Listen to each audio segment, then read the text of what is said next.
ત્યારે જ મારું બાઇક આ રીતે સળગી ગયું હતું, એટલે આગળ બધા વાયરિંગ બની ગયા હતા. સારું કે બહુ વધારે નતું સળગ્યું, નકર આખું બાઇક સળગી જતું. આ છે ભજીયા ગોટા, અહીંયા ગોટા ગયા છે, દેખી શકો છો. જો આની સાથે શું આવ્યું હતું, ડુંગળીનું કચુંબર, મરચા અને ચટણી આવી હતી. હેલો ફ્રેન્ડ, જય શ્રી કૃષ્ણ. ફ્રેન્ડ આજે છે ને હું ને રૂપી બાઇક લઈને જઈએ છીએ કડી અમે દર્શન કરવા માટે, તો તમે વિડીયો બને રહેજો. ફ્રેન્ડ તમને જણાવી નાખું, લગભગ 2 વર્ષ કેડી અમે બાઇક લઈને જઈએ છીએ, એના કારણે અમે તો તમને ખબર જ છે કે અમે ગાડી લઈને જતા હોઈએ છીએ. તો આજે વરસાદ જેવું વાતાવરણ છે, જો કદાચ વરસાદ આવશે રસ્તામાં તો હું તમને બતાવીશ, તમે જરા વિડીયોમાં બને રહેજો. બીજું તમને જણાવી નાખું છું કે હું ને ઋત્વી એકલા જઈએ છીએ, વિવાસ આવતો નથી, કારણ કે બાઇક લઈને જે રસ્તામાં પલળે તો વિવાસ, એના લીધે કરીને તો અમે વિવાસના ઘરે મૂકીને જવાના છીએ. ફ્રેન્ડ તમને મારો વિડીયો ગમે તો ચેનલને લાઈક અને સબસ્ક્રાઈબ કરવાનું ભૂલતા નહીં. જો તો ઋત્વી છે ને દૂધ પીવે છે, તમે દેખી શકો છો. એ રહી બોટલ વાળું જે કેસરનું દૂધ આવે નહીં યાર, તો ઇલાયચીનું દૂધ પીવે છે. બીજું કે ફ્રેન્ડ અમે છે ને રેનકોટ પણ લઈ જવાના છે સાથે સાથે. મારો અને ઋત્વીનો કદાચ રસ્તામાં વરસાદ આવે તો તકલીફ ના થાય, એના લીધે કરીને તમે દેખી શકો છો. જો આ બેગમાં બે જોડી રેનકોટ લઈ લીધા છે, પછી હેલ્મેટ પણ લઈ જવાનું છે સેફટીની માટે, પછી એક આ બોટલ પણ પાણીની લીધી છે પીવા માટે રસ્તામાં. અને તમને જણાવી નાખું, અહીંયા પાટણથી લગભગ કડી 70 કે એટલું સમથિંગ થાય છે. અમે બીજા રસ્તેથી જવાના છે, તો તમે વિડીયોમાં બને રહેજો. હું તમને બીજો રસ્તો બતાવીશ. એ રસ્તો પહેલાં સારો હતો, પણ હવે તો બધા એમ કે તૂટી ગયો, તો જોઈએ આજે કયો રસ્તો નીકળે છે. ફ્રેન્ડ અમે હવે અત્યારે છે ને રસ્તામાં થોડું હોલ્ડ કર્યું છે, કારણ કે અમે લગભગ 30 કિલોમીટર જેટલું કાપી નાખ્યું હતું. ફ્રેન્ડ તમને બીજું એક જણાવું, આ તમે જગ્યા દેખી, આ જગ્યાએ મારું આ જ બાઇક બતાવજો, ઋત્વી બાઇક. ફ્રેન્ડ તમે દેખી શકો છો, આ જ બાઇક મારું સળગી ગયું હતું. આ તમે દેખી શકો છો, આ જ બાઇક હતું. જ્યારે લગભગ અમે હું ને 1 કે 2 વર્ષ પહેલાં અહીંયાથી હું કડી જ જતો હતો, ત્યારે બાઇક લઈને, ત્યારે જ મારું બાઇક આ રીતે સળગી ગયું હતું, એટલે આગળ બધા વાયરિંગ બની ગયા હતા. સારું કે બહુ વધારે નતું સળગ્યું, નકર આખું બાઇક સળગી જતું. અહીંયા આગળ બધા વાયરિંગ સળગી ગયા હતા, અને પછી ઓટોમેટિક ઓલવાઈ ગયું, એટલે સારું કે આ બાબત ઓલવાઈ ગયું કે ના ઓલવાઈ ગયું, મારું આખું બાઇક સળગી જતું. આ જ જગ્યાએ તમને જણાવી નાખું છું કે હું ત્યાંથી સીધો આગળ હતો, ત્યારે રસ્તામાં સળગી ગયું હતું. એટલે આજુબાજુ કોઈ પાણી એ નહીં, તો ખાલી ફક્ત રેતી હતી, પણ એવા ટાઈમમાં મને એવું યાદ ના આવ્યું કે રેતી નાખી દઈએ, તો ઓટોમેટિક કોઈ બોલવે છે. સારું કે નકર આખું મારું બાઇક સળગી જતું હતું. એ દાડે હું કડી જ જતો હતો, એટલે સારું કહેવાય. તો અત્યારે જો અમે પાણી પીવા હોલ્ડ કર્યો હતો, કારણ કે 30 કિલોમીટર પાણી પીવું પડે. બીજી તાર પીવાનું છે પાણી? હા. જો ઋત્વી પણ પાણી પીશે હવે.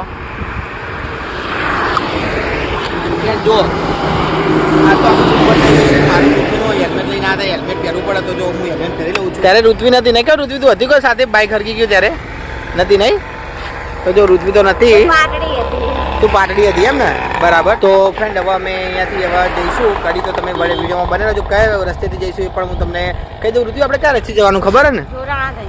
જોટાણા થઈને જવાનું એમ ને, બરાબર. જણાવી નાખું, અમે દર વખતે કડી તો મહેસાણાથી જ્યારે ગાડી લઈને જઈએ ને, ત્યારે મહેસાણા નંદાસણથી કડી જઈએ છીએ, પણ આજે અમે બાઇક લઈને આવ્યા છીએ, થોડોક શોર્ટ રસ્તો પકડીશું, કારણ કે મહેસાણા થોડું દૂર પડે, તેના લીધે કરીને આજે અમે શોર્ટ રસ્તો પકડીશું.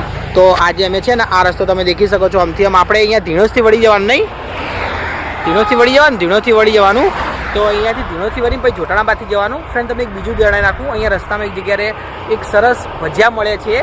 અમે પહેલાં ખાતા હતા, તો તમને કઈ જગ્યાએ ભજીયા મળે છે હું તમને બતાવીશ, તમે જરા વિડીયોમાં બને રહેજો. એટલા સરસ મળશે ને, ત્યાં અમે ખાઈશું ખરી, એ પણ હું તમને વ્લોગમાં લઈશ, તમે જરા દેખજો વિડીયોમાં. ફ્રેન્ડ હવે અમે છે ને કડી પહોંચી ગયા હતા. જો હું તમને બતાવું છું, આ કડીની નહેર છે, જો હું તમને બતાવું છું કેટલી મોટી નહેર છે, આમાં પાણી પણ જાય છે, તમે જોઈ શકો છો. જો અહીંયા આ પ્રમાણે કરેલું છે, જો તમને બતાવું છું, જો ઝૂમ કરીને કેટલું બધું પાણી જાય છે, તમે દેખી શકો છો. જો આ નહેર છે, સૌથી મોટી નહેર છે. આ નહેરનું નામ શું છે? નર્મદા.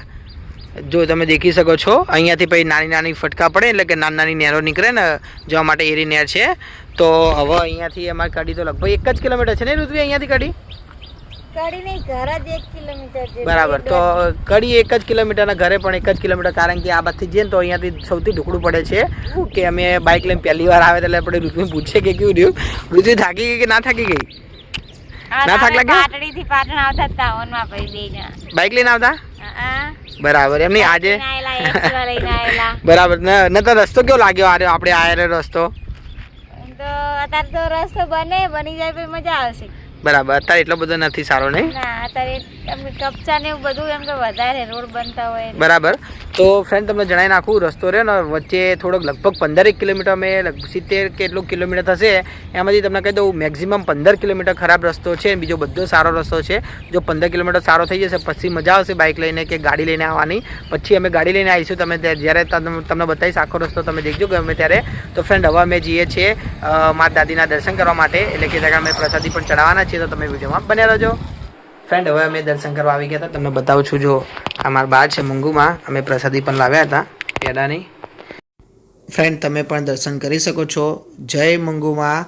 તો તમે દેખી શકો છો, જો હું દીવો કરતો હતો અહીંયા દીવો, અને મેં અગરબત્તી પણ કરી હતી. ફ્રેન્ડ્સ તમે કદાચ મારા પહેલા વિડીયો દેખેલા હશે તો તમને ખબર જ હશે કે અમે અહીંયા કડીમાં મંગુમાના દર્શન કરવા ઘણી ફેર અમે આવતા હોઈએ છીએ. તો આજે અમે લગભગ 2 વર્ષે બાઇક લઈને આવ્યા હતા. ફ્રેન્ડ્સ તમને જણાવી નાખું કે આ મારા બાનું મંદિર મારા બાના ઘરે છે. મારા બાના ઘરે બેસાડેલા છે, તો અમે ત્યાં દર્શન કરવા જતા જ હોઈએ છીએ. આ જૂનું ઘર છે, તમે જોઈ શકો છો. ફ્રેન્ડ તમને મારો વિડીયો ગમ્યો હોય તો ચેનલને લાઇક અને સબસ્ક્રાઈબ કરવાનું ભૂલતા નહીં. ફ્રેન્ડ તમને અહીંયા જો ફોટા બતાવું છું. તમને ખબર હોય કે પહેલાં જૂના જમાનાનું ઘર હતો, આવી રીતે આપણે ફોટા માતાજીના લટકાડતા હોય છે. તો જો અહીંયા બધા માતાજીના ફોટા અહીંયા લટકાડ્યા જોવા મળે છે. તમે જોઈ શકો છો, જો બધા માતાજીના વચ્ચે ગણપતિ દાદાનો પણ ફોટો છે.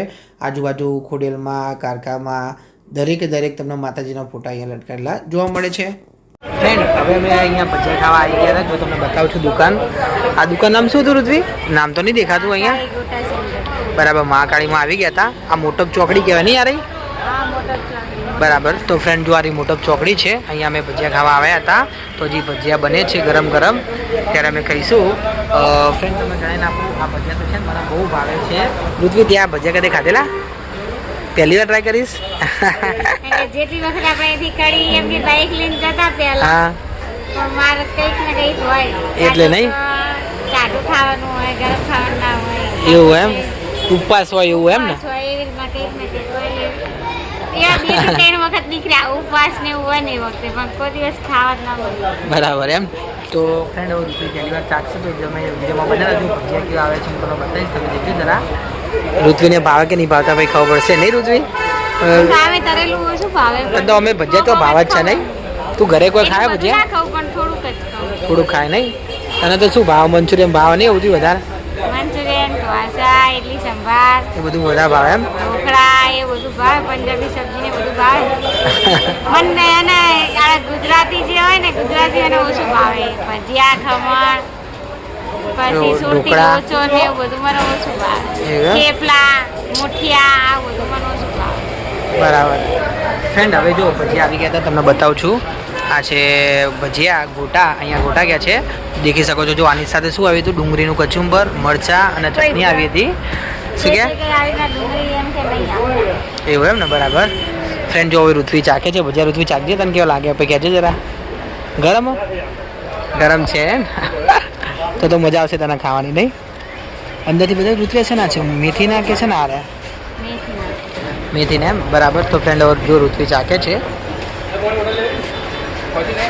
કેવું લાગ્યું ઋત્વી? ભાઈ સરસ લાગે ને? આપણે કોઈ વાટામાં આવવા મળે કોઈ? કશે નહીં નહીં? પોચા ને એવા લાગે નહીં? પોચા રૂ જેવા એવું એમ ને? બરાબર. તો ફ્રેન્ડ હવે ઋત્વીને ભાયા. હવે મને તો હું તો ખાઉં છું એટલે મને પણ ભાવે. ફ્રેન્ડ હવે મેં ખાઉં છું, તમે જોઈ શકો છો. મસ્ત છે. આમાં પાટામાં આખા પાટામાં આવવાની મજા આવે. ભજી અહીંયા મળે છે. ડુંગળી કચુંબર પણ ખૂબ સરસ છે. મરચું ને બધું નાખવાનું નહીં ઋત્વી અંદર? વઘારેલી મસ્ત છે. ફ્રેન્ડ તમે ગમે ત્યારે મોટો ચોકડી આવો તો મોટરના ભજીયા ખાજો, બહુ સરસ બનાવે છે.